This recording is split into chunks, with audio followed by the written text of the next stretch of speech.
this content to be also centered around helping women get some healing. So I know this in what you do. How important is it for women to know their identity and self-worth before the person? Oh gosh, it's so or relationship.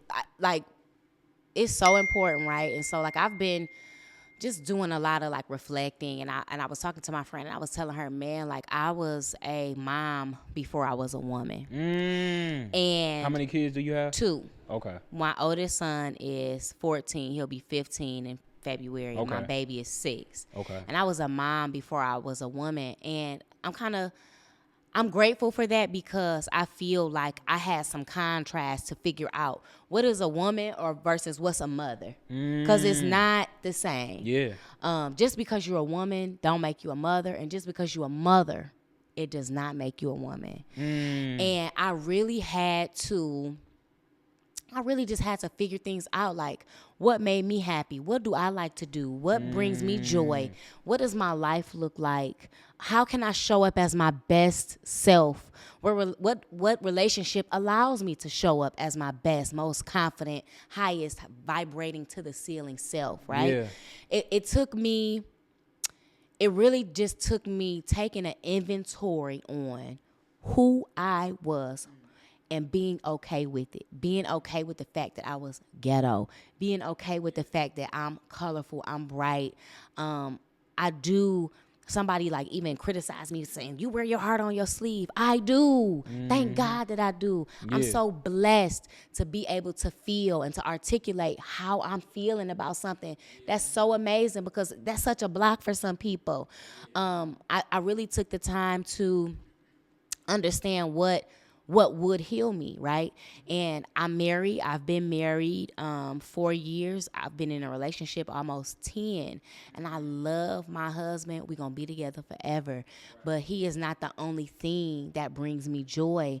My friends bring me joy. My family brings me joy. It's a whole circle. It's a whole pot of things that bring me joy. My children, the folks that I'm interacting with. Right. So... And you said you became a mother before you became a absolutely woman? So what was that transition like? Why did it take for you to become a mother first and not? I pushed the baby out before I knew who I was. That's deep. I got pregnant at a young age. I got pregnant when I was. Well, the math is mathing, right? I think I got pregnant when I was 17, but I turned 18 like a month or 2 after. Okay. So really, like I was pregnant at 18 years old, right? And then my son was born in February. You was in so senior or junior? I had graduated. Okay. I had graduated high school, but I was still 17. You graduated early? No. Well, no. Okay. I graduated on time. Is the right 17. I graduated on 18 time. is the right but then I age. turned 17 3 months after 18 3 months after graduation. Okay, so that makes sense. Yeah, because normally people 18 when they graduate. I was still 17 when I graduated. Yeah, okay. And right after I graduated, I went to Debbie Allen, award-winning, Oscar-producing, Emmy-winning choreographer. I went to her dance school in L.A. And I finished the program, but I was pregnant. Yeah. So any chance of me staying and pursuing a dance dream was just like out, like I'm pregnant. Yeah. And I became a mom. Yeah. I was in college. I was a mother. I was just my son's mother. But like, who am I, the person?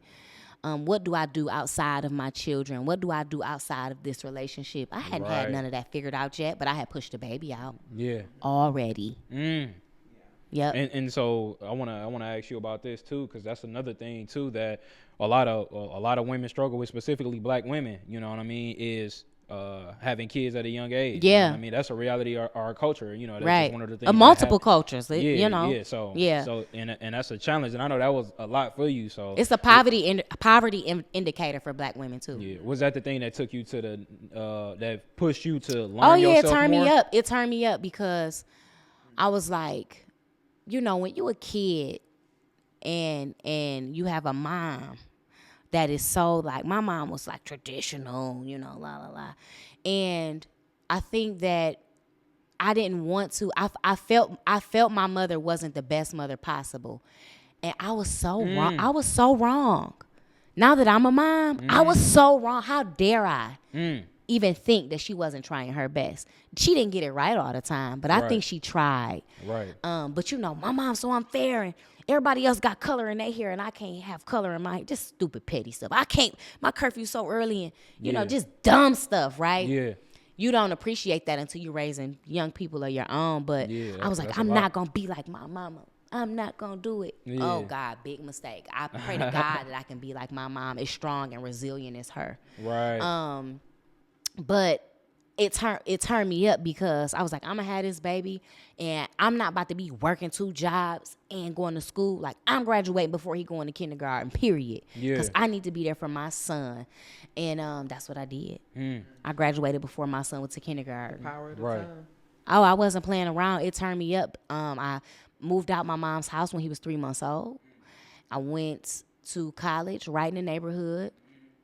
And I graduated with a bachelor's in mathematics and a minor in dance. And so finally, before we transition to Ashley, what's a piece of advice you would give to the young mothers out there? You know, because that's one of the things too. I'm friends with, you know, young mothers around my age and younger. And even when I was in high school, some of my female friends, I'm like, you know, that's a lot, you know, to see that. So what's some advice you would give to some young mothers out there who might have had a situation to where, you know, whether it was an accident or whatever it might be, what's some advice you would give to them on how to, you know, get through that season?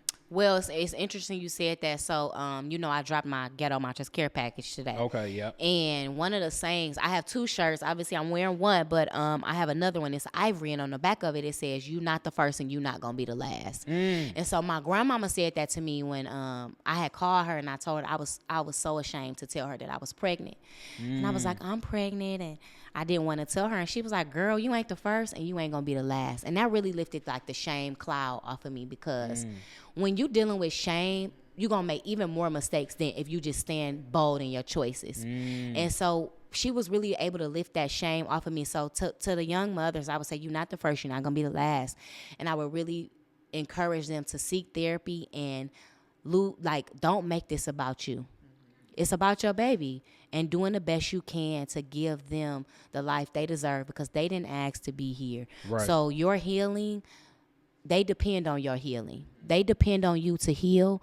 Do it as best as you can and give yourself grace in the process. I appreciate that. That was a blessing. So y'all heard it here first. You know, Ghetto Mantras is going down. If y'all want more information on that, y'all tap in. We can put the link on the and screen. First baby is on you. Wait, first baby, okay. Second baby is on you. So choose wisely. Oh man, so what you mean by that? See, that's something different. Okay, if you got the first baby, fine. Everybody, players mess up. After that first baby, birth control. Like, yeah, you should already know what. Have it together. Okay? Okay. That's all I got to say.